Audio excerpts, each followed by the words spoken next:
Kulumbai, good afternoon everyone. My name is Alphon from Halang Bazar and I read in class 8.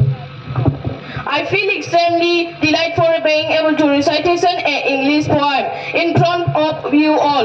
The title of my poem is Stopping by Woods on a Snowy Evening. Written by Robert Frost. Stopping by woods on a snowy evening. Whose woods these are? I think I know. His house is in the village store. He will not see me stopping here to watch. His woods fill up with snow. My little horse must think it queer to stop without a farmer's near. Between the woods and frozen lake, the darkest evening of the year. He gives his highness bells a shake to ask if there is some mistake. The only other sounds the sweep of easy wind and downy flake. The woods are lovely, dark and deep, but I have promises to keep, and miles to go before I sleep, and miles to go before I sleep. Thank you.